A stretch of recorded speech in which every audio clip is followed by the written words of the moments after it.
বাংলাদেশের শাসন ব্যবস্থাকে সুস্থ ধারায় ফিরিয়ে আনতে হলে প্রেসিডেন্সিয়াল পদ্ধতির বিকল্প নেই। বাংলাদেশে বর্তমানে এখন প্রেসিডেন্ট পদ্ধতির নির্বাচন শাসন ব্যবস্থা নিয়ে বেশ আলোচনা হচ্ছে, সমালোচনা হচ্ছে। কেউ কেউ মনে করছেন আগামী দিনের বাংলাদেশের সত্যিকার নেতৃত্ব দিতে হলে বাংলাদেশে এমন একজন যোগ্য মানুষ দরকার যিনি যে কোনো বাধা অতিক্রম করে প্রেসিডেন্ট নির্বাচনে সরাসরি নির্বাচিত হয়ে জনগণের প্রতিনিধিত্ব করবেন। এবং সেই তালিকায় সর্বাগ্রে এখন রয়েছেন বাংলাদেশের অন্যতম একজন নেতা, যিনি বর্তমান অন্তর্বর্তীকালীন সরকারের প্রধান, Nobel laureate doctor Mohammad Yunus সাহেব। ডক্টর মোহাম্মদ ইউনূস সাহেবের প্রতি দিন দিন মানুষের ভালোবাসা, আন্তরিকতা, সম্মান, শ্রদ্ধাবোধ সবকিছুই দিন দিন বেড়ে যাচ্ছে। মানুষের এক্সপেকটেশনও অনেক বেশি বেড়ে যাচ্ছে। ডক্টর মোহাম্মদ ইউনূসকেই তারা বাংলাদেশের যে কোনো পদ্ধতিতে আগামীর এই দেশ শাসনের জন্য তারা চাচ্ছেন। জনগণ মনে করেন, আমি ব্যক্তিগতভাবে বলছি এবং মানুষের মন্তব্য থেকে বলছি, অন টু ওয়ান ইন্টারভিউ থেকে বলছি, জনগণ এখন মনে করেন ইউনূস সাহেবকে রাখতে হবে যে কোনো ফরম্যাটে, তাকে বাংলাদেশে আগামী দিনের জন্য প্রয়োজন। আমরা যখন এই বিষয়গুলো নিয়ে কথা বলছি যে প্রেসিডেন্সিয়াল পদ্ধতিতে কিভাবে দেশ আসা যায়, কিভাবে দেশ চলা যায়, দেশের শাসন ব্যবস্থা আগামীতে চালানোর জন্য এই প্রেসিডেন্সিয়াল পদ্ধতি পুনর্বহাল কিভাবে করা যায়, সে বিষয়ে বাংলাদেশের একজন প্রখ্যাত লেখক, গবেষক, চিন্তক, বাংলাদেশের রাজনৈতিক অঙ্গনে আলোচনার শীর্ষে অবস্থানকারী আমাদের সকলের প্রিয় মজলুম সাংবাদিক, আমার দেশ সম্পাদক ডক্টর মাহমুদুর রহমান একটি প্রস্তাবনা দিয়েছেন। তিনি গত কয়েকদিন আগে, মাত্র 2-3 দিন আগে, যেদিন বাংলাদেশের সোহরাওয়ার্দী উদ্যানে বিশাল গণজমায়েত হয়েছে, একই দিনে সকালবেলা রাওয়া ক্লাবে একটি আর্মির প্রোগ্রামে তিনি সেই বক্তব্যে তার একটি প্রস্তাবনা উপস্থাপন করেছেন। তার প্রস্তাবনাটা এরকম ছিল যে বাংলাদেশের যদি কোনো স্বৈর শাসক কিংবা ফ্যাসিস্ট ঠেকাতে হয় তাহলে প্রেসিডেন্সিয়াল পদ্ধতির বিকল্প কোনো পথ নেই। তিনি তার বিস্তর বক্তব্যের মধ্যে বুঝিয়ে তুলেছেন যে বাংলাদেশ মূলত সূচনাই হয়েছিল প্রেসিডেন্সিয়াল পদ্ধতির মাধ্যমে, এবং এই সূচনার পর থেকে 1991 সাল পর্যন্ত শুধু একবার ব্যতীত শেখ মুজিবুর রহমান মাঝখানে 2-3 বছরের জন্য যে তার একটি শাসন ব্যবস্থা প্রধানমন্ত্রীত্বের সিস্টেমে চালু করেছেন, সেটা ব্যতীত বাংলাদেশে 1991 সাল পর্যন্ত 16 বছর এই প্রেসিডেন্সিয়াল পদ্ধতি বহাল ছিল। এবং এই প্রেসিডেন্সিয়াল পদ্ধতির কারণে বাংলাদেশের কি কি উপকার হয়েছে, কি কি ক্ষতি হয়েছে, কিংবা আগামী দিনে প্রেসিডেন্সিয়াল পদ্ধতি কেন আমাদের বর্তমান সিস্টেমের চাইতে উত্তম, সেটা তিনি বর্ণনা করার চেষ্টা করেছেন। প্রিয় বন্ধুরা আমার, আমি এই কথাগুলো দেশের স্বার্থে, জনগণের স্বার্থে, জনগণ যেটাকে পছন্দ করে, জনগণ যেটা উপলব্ধি করে, জনগণের যেটা প্রয়োজন, সেটা আমাদেরকে কারো না কারো মাধ্যমে বলতেই হবে। সাহসী সাংবাদিক ডক্টর মাহমুদুর রহমান হয়তো সেই সাহসটা নিয়েই তিনি তার জায়গায় জীবনের শেষ মুহূর্তে এসে এমন একটি প্রস্তাবনা রেখে গেলেন, যেই প্রস্তাবনার উপর ভিত্তি করে সরকার চাইলে এখন পথ চলতে পারে। আমি যদি এই সরকারকে বলি, বাংলাদেশের মানুষের কাছে আপনি যদি যে কোনো ভাবে আপনি যদি মতামত যাচাই করতেও চান যে আমরা হা না ভোট দিতে চাই কিনা, জিজ্ঞেস করে নিতে চাই কিনা যে আপনারা কি প্রেসিডেন্সিয়াল পদ্ধতি চান অথবা চান না, আমি নিশ্চিত করে বলতে পারি বাংলাদেশের 80 থেকে 90% মানুষ আপনার এই প্রেসিডেন্সিয়াল পদ্ধতির পক্ষে ভোট দিবে। এবং আপনার এই জনগণ যখন প্রেসিডেন্সিয়াল পদ্ধতির পক্ষে ভোট দিবে, সরকার চাইলে সেটার উপর ভিত্তি করেও কিন্তু তারা একটি মানে আপনার কি বলে আইন প্রণয়ন করে সেটাকে জাতির কাছে উপস্থাপন করতে পারে যে এখন থেকে প্রেসিডেন্সিয়াল পদ্ধতির স্বাধীনভাবে প্রেসিডেন্ট নির্বাচন অনুষ্ঠিত হবে, এবং স্বাধীনভাবে সেই ব্যক্তি কিভাবে আসবে, আমি এ ব্যাপারে কথা বলছি একটু পরে। আমি আমার সূচনায় যে কথাটা বলতে চাই যে এভাবে করে তারা কিন্তু একটা পথ বাতলে দিতে পারে। দ্বিতীয় পথ হতে পারে সরকার বর্তমান যারা আছেন তারা যেহেতু 5ই আগস্টের আমাদের সকলের বিপ্লব পরবর্তী সরকার, এবং জনগণ সিদ্ধান্ত দিয়ে দিয়েছে আপনাদেরকে, আপনারা যে সংস্কার কমিশন গঠন করেছেন, এই সংস্কার কমিশনের মধ্য থেকেই আপনারা চাইলে এই জায়গাটায় সংস্কার এনে আপনারা এই প্রেসিডেন্সিয়াল পদ্ধতি পুনর্বহাল করতে পারেন। কেন বলছি এই কথা? যদি প্রেসিডেন্সিয়াল পদ্ধতি পুনর্বহাল হয় তাহলে অন্ততপক্ষে আপনার কাছে একটা জিনিস নিশ্চিত থাকতে পারেন যে জনগণ যাকে চাইবে তাকে আপনি চাইলে প্রেসিডেন্ট আপনি বানাইতেও পারেন।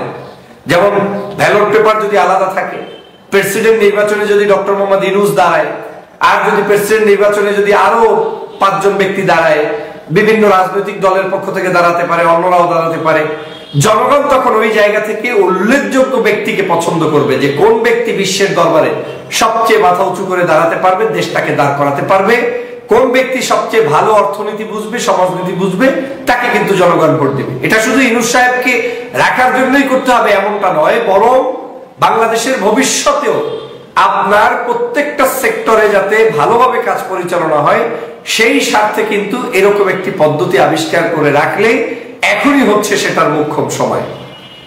আমি আপনাদেরকে বলছি যে বাংলাদেশে যখন এই স্বাধীনতা হয়, আমার দেশ পত্রিকায় মাহমুদুর রহমানের রেফারেন্সটা নিয়ে আমি বলছি, তিনি তার প্রবন্ধে বা লেখনীতে উল্লেখ করেছেন যে স্বাধীন বাংলাদেশের যাত্রা রাষ্ট্রপতি শাসিত ব্যবস্থার মধ্য দিয়ে শুরু হয়।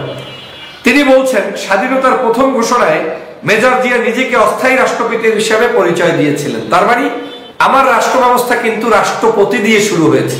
এবং জননেতা জনাব তারেক রহমান সাহেব মাঝে মাঝে যে বক্তব্যে বলেন যে প্রথম রাষ্ট্রপতি শহীদ রাষ্ট্রপতি জিয়াউর রহমান, এর মূল উদাহরণ হচ্ছে এটাই যে স্বাধীনতার সময় প্রথম যখন যাত্রা শুরু হয় দেশে, তখন শহীদ রাষ্ট্রপতি জিয়াউর রহমান প্রথম নিজেকে অস্থায়ী রাষ্ট্রপতি হিসেবে ঘোষণা দিয়ে তারপরে তিনি কিন্তু ঘোষণাপত্র ঘোষণা করেছিলেন এবং তার মধ্য দিয়ে রাষ্ট্রপতি ব্যবস্থার শাসন শুরু হয়। বাংলাদেশের রাষ্ট্রপতি হিসেবেই পরিচয় নিয়েই কিন্তু শেখ মুজিবুর রহমান 1972 সালের 10ই জানুয়ারি বাংলাদেশে প্রত্যাবর্তন করেছিলেন, পাকিস্তান থেকে স্বদেশ প্রত্যাবর্তন করেছিলেন। এরপর তিনি ব্রিটিশ ধাঁচের সংসদীয় রীতি অনুযায়ী প্রধানমন্ত্রীর পদ গ্রহণ করে 3 বছরের মাথায় একদলীয় বাকশাল সরকারে কোন নির্বাচন ছাড়াই আবার রাতারাতি রাষ্ট্রপতি বনে গিয়েছিলেন।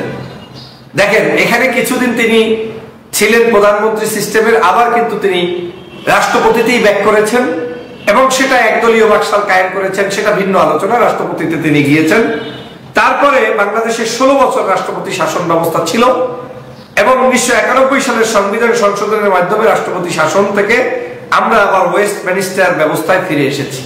মাহমুদুর রহমান তার প্রবন্ধে বলছেন যে আমরা এই বাংলাদেশে কিন্তু রাষ্ট্রপতি ব্যবস্থার মধ্য দিয়ে শাসন থেকে শুরু করেছি, মাঝখানে কিছুদিন আমরা শেখ মুজিবের সেই প্রধানমন্ত্রিত্ব সিস্টেমে আমরা দেশ চালিয়েছি, আবার কিন্তু তিনি বাকশালের মধ্য দিয়ে রাষ্ট্রপতির ব্যবস্থায় ফিরে এসেছেন এবং এই রাষ্ট্রপতি পদ্ধতি কিন্তু তারপরে আর বিলুপ্ত হয়নি। 1975 সালের এই যে আপনার এটাকে কি বলে, আমার শেখ মুজিবুর রহমানের হত্যাকাণ্ডটি ঘটেছে, তারপরেও কিন্তু এই রাষ্ট্রপতি ব্যবস্থার মধ্যে 16টি বছর 1991 সাল পর্যন্ত এটা ছিল। 91 সালের পরে রাষ্ট্রপতি ব্যবস্থাটা আমরা আবার বাদ দিয়েছি, কারণ আমরা বিভিন্ন ধরনের তখন মনে করেছি যে স্বৈরশাসনের পতন, বিভিন্ন ধরনের পতন, এই সব কিছুর পতনের মধ্য দিয়ে আমরা রাষ্ট্রপতি শাসন ব্যবস্থাটাকে ভালো মনে করি নাই।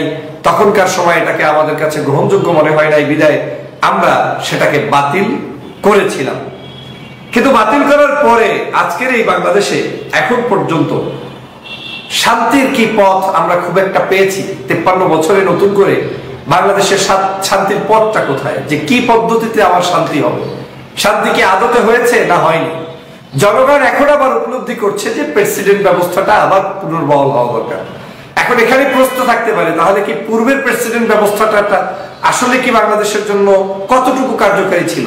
পূর্বের শাসন ব্যবস্থাটাও বিতর্কিত ছিল, কারণ ক্ষমতার ভারসাম্য ছিল না। সেই প্রেসিডেন্সিয়াল পদ্ধতির নির্বাচন পদ্ধতিটাও বাংলাদেশের আমেরিকান ধাঁচে কখনোই হয়নি।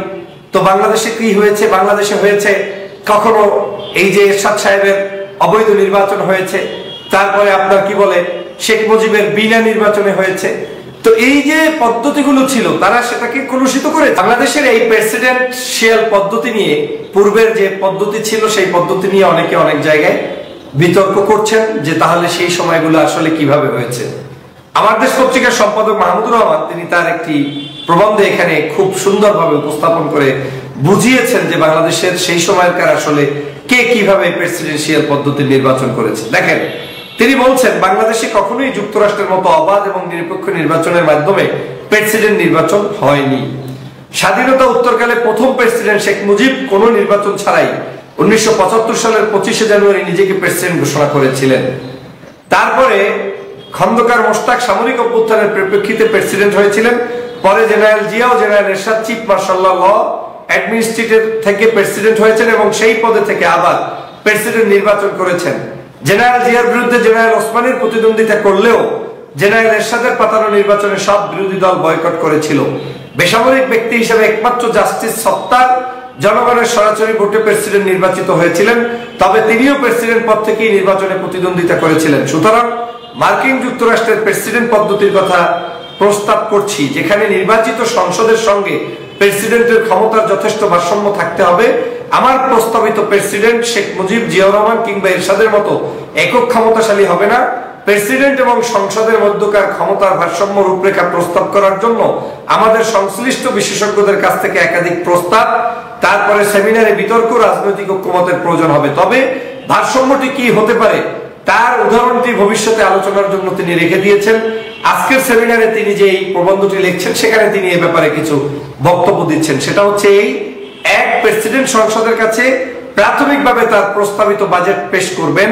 সংসদে প্রেসিডেন্টের প্রস্তাবিত বাজেট সম্পর্কে আলোচনা শেষে বিশেষ সংসদীয় কমিটি সেই বাজেট প্রয়োজনীয় কাটছাঁট সাপেক্ষে সংসদে অনুমোদনের জন্য আবার পেশ করবেন। সংসদ সংশোধিত ও অনুমোদিত বাজেট প্রেসিডেন্টের কাছে ফেরত পাঠাবে। প্রেসিডেন্ট সেই সংশোধিত বাজেটে সম্মত হলে শুধু বাজেট গৃহীত ও বাস্তবায়িত হবে। সংশোধিত বাজেটে প্রেসিডেন্টের সম্মতি না থাকলে তিনি ভেটো ক্ষমতা প্রয়োগ করে সংসদের পুনর্বিবেচনার জন্য বাজেট আবার প্রস্তাব আকারে সংসদে ফেরত পাঠাতে পারবেন। বাজেট নিয়ে সংসদে আবার বিতর্ক অনুষ্ঠিত হবে। বাজেট পাশ হতে হলে প্রেসিডেন্ট এবং সংসদ উভয়ের অনুমোদন বাধ্যতামূলক হবে। আমি মনে করি প্রেসিডেন্ট 2 মেয়াদের বেশি ক্ষমতাসীন থাকার সুযোগ যদি সংবিধান রহিত করা থাকে এবং প্রেসিডেন্ট এবং সংসদের মধ্যে যদি ক্ষমতার ভারসাম্য নিশ্চিত করা যায়, তাহলে ফ্যাসিবাদের উত্থানের সুযোগ আমরা বন্ধ করতে সক্ষম হব। এটা হচ্ছে মাহমুদুর রহমানের একটি তার লিখিত প্রবন্ধ। আপনারা এটা রাষ্ট্র সংস্কার, রাজনীতি এবং সশস্ত্র বাহিনী, এর উপরে মাহমুদুর রহমানের একটা ছোট্ট বই আছে। এই প্রস্তাবনায় তিনি কিন্তু এটা উল্লেখ করেছেন। আমি মাহমুদুর রহমানের এই প্রস্তাবনা দেখার পরে আমার কাছে মনে হয়েছে যে না, বাংলাদেশে অন্তত কেউ একজন এই প্রথম প্রেসিডেন্সিয়াল পদ্ধতিটার সমালোচনা করে আবার এটার পজিটিভ ধারণা পেশ করে কোন পদ্ধতিতে বাংলাদেশের প্রেসিডেন্সিয়াল নির্বাচন পদ্ধতি আসা উচিত সেটার উপরে মাহমুদুর রহমান বিস্তর আলোচনা আমাদেরকে দিয়েছেন। এই আলোচনার ভিত্তিতেই আমার মনে হয় সরকারের এখন সুযোগ এসেছে যে কোনো মূল্যে এই প্রেসিডেন্সিয়াল পদ্ধতিতে ফেরত যাওয়া। এবং আপনারা যদি এটা যেতে পারেন তাহলে বাংলাদেশের ক্ষমতার ভারসাম্য দেশের জন্য, মানুষের জন্য এবং বাংলাদেশের গণতন্ত্রের জন্য সুসংহত হবে এবং জনগণ কিন্তু লম্বা সময়ের জন্য একটি সুন্দর সুষ্ঠু ধারায় বাংলাদেশকে নিয়ে যেতে পারবে। আর যদি সেটা আমরা করতে ব্যর্থ হই তাহলে এই বাংলাদেশের যে আশায় আমরা বাংলাদেশের 24-এর অভ্যুত্থান ঘটিয়েছি কিংবা বিভিন্ন সময় আন্দোলন সংগ্রামে মানুষগুলো মৃত্যুবরণ করছে, সেই আশা কিন্তু আমাদের ধ্বংস হয়ে যাবে, আমাদের দেশ ধ্বংস হয়ে যাবে, আমাদের দেশ আসলে ভালো কিছু পাবে না। আমরা এখনো মনে করি প্রেসিডেন্সিয়াল পদ্ধতিতে আমাদের নির্বাচন আসলে আমাদের বাংলাদেশের ভালো মানুষকে পিক করার সুযোগ আমাদের আছে। 300 আসলে আমরা যখন 300 মোড়লদেরকে বসিয়ে দেই, তারা যাকে সিদ্ধান্ত নিবে তাকে আমাদের প্রেসিডেন্ট মেনে নিতে হবে। এটা এক ধরনের আমাদের বাংলাদেশের জন্য কিন্তু অভিশাপ হিসেবে থেকে যাবে। অর্থাৎ বাংলাদেশের মানুষের আগামীর দেশকে সুন্দরভাবে পরিচালনার জন্য প্রেসিডেন্সিয়াল পদ্ধতির বিকল্প নেই। আসুন মাহমুদুর রহমানের কণ্ঠে কণ্ঠ মিলিয়ে তার এই প্রস্তাবনাকে সরকারের সুউচ্চ মহলে দৃষ্টিগোচর করে আমরা আমাদের দেশে নতুনভাবে এই দেশকে সাজিয়ে নেওয়ার জন্য সকল সংস্কার সম্পন্ন করি এবং একটি সুষ্ঠু সুন্দর ধারার নির্বাচন ব্যবস্থার পদ্ধতি চালু করি। সবাইকে ধন্যবাদ।